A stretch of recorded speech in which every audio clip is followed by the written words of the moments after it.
if we're talking about an agreement between Putin and Trump that's going to lead to shutting down this war, I don't see how that's possible because the two sides are so far apart. Russia has a set of non-negotiable demands that the Ukrainians categorically reject, that the Europeans categorically reject, that many people around Trump categorically reject. And therefore, it's just hard to see how Trump, who's shown no evidence that he accepts those Russian demands, is going to reach some sort of meaningful agreement. So all you have here is a lot of shadow boxing. It's all rather pointless. Well, I mean, you know how Trump operates. He says one thing 1 minute, and the next minute he says the opposite. If you read the reports on what he told the Europeans yesterday, apparently he said that he was going to push for a ceasefire. But today he is saying that he's interested not in a ceasefire, but he's interested in a real deal. He wants to end the war. You can only do one of those two things. And he says one thing one day and a different thing the next day. So who knows exactly what his position is going to be going into these talks. But the fact is, he's never going to agree to the principal Russian demands. And until he comes to agree with those demands, you're not going to get a meaningful agreement between Putin and Trump. And then you want to understand that's not the end of the story, because there are more than two players in this game. The other two players are the Ukrainians and the Europeans. And even if Trump and Putin were to agree, the other two wouldn't agree with the deal that the two of them worked out. Let's just talk about why we're having this meeting, right? 2 weeks ago, nobody thought a meeting like this was possible because the two sides were miles apart. So the question you want to ask yourself is, why are we having this meeting tomorrow? And the answer is that Trump had previously threatened to levy secondary sanctions on Russia, which meant that India and China, in all likelihood, would be clobbered. And that was going to happen on August 8th.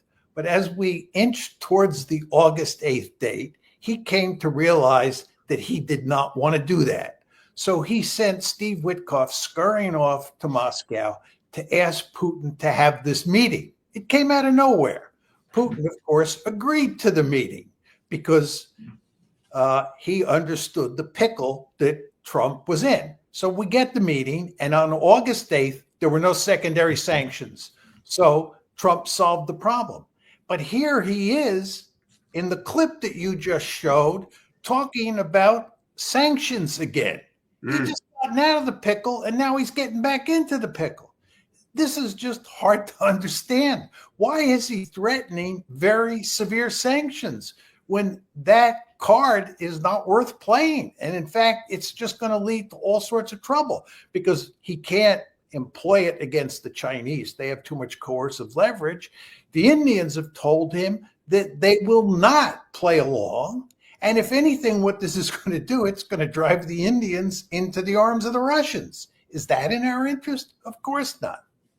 If he had cards to play, he would have played them already. Or if he hadn't played them, Joe Biden would have played them before. What could he do? There's all this talk about increasing armaments to Ukraine. We've been down this road probably 50 times. There's nothing we can do there. We've got an empty cupboard for the most part. And with regard to sanctions, as I just said, and countless people have said on your show, and countless people have said in other places, that's not a meaningful card to play.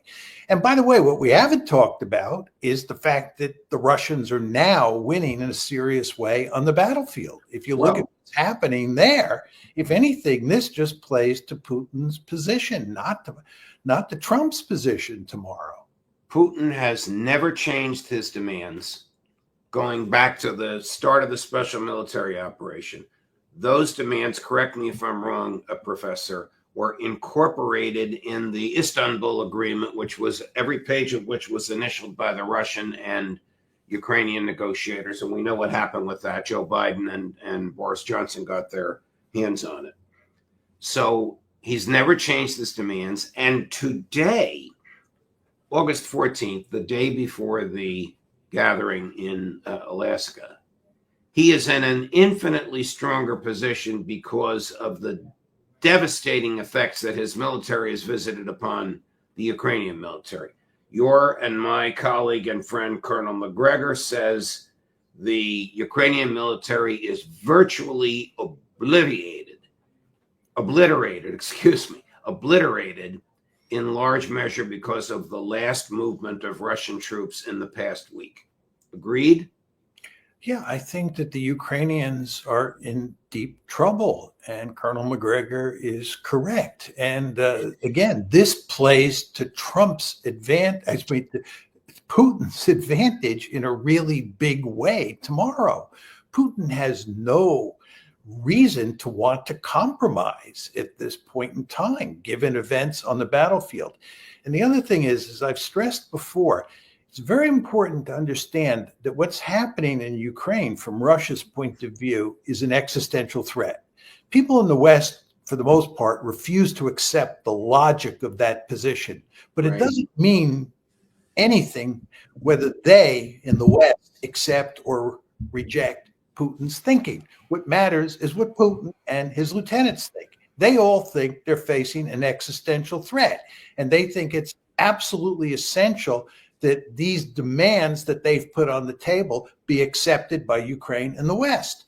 But we refuse to accept those demands. The Ukrainians do, and the Europeans do. So again, I get back to the question I asked you before. Where do we get an agreement here? What's the basis of an agreement?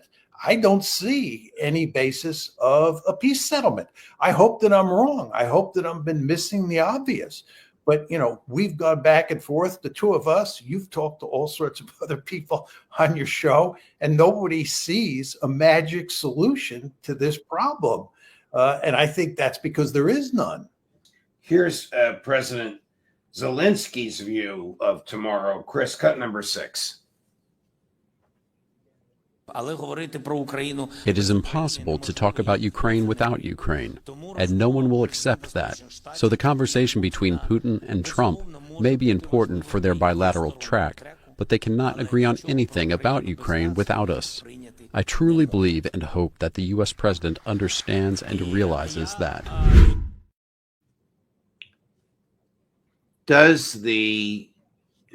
Is Trump under pressure from neocons somehow to say to Putin, you got to give up Crimea and you got to give up the Oblast? Or does Trump and do even the neocons around him understand that such a statement out of Trump's mouth would probably result in Putin getting on his plane? Putin won't get on his plane. He's much too smart for that. Putin understands that this is a wonderful opportunity for him to look like a real diplomat, to not look like the warmonger that the West portrays him to be, and to go and to talk to Trump and to emphasize how much he is interested in peace, and to talk about a broader security arrangement in Europe that will produce a peaceful Europe, to talk about how U.S.-Russian relations could improve in this way and that way. So this is all to his advantage. And I would also note that he is setting foot in the United States. He is landing in the United States. And this is a symbolic move. It gives him a certain amount of legitimacy to come to the United States to talk to President Trump. So he really has nothing to lose tomorrow. And we've seen enough of him to know that he's a very sophisticated strategist. He's a very sophisticated diplomat, whether you agree with what he's doing or not. He's not the kind of person you want to give an opportunity to demonstrate how reasonable he is and how smart he is. And of course, that's exactly what's going to happen tomorrow.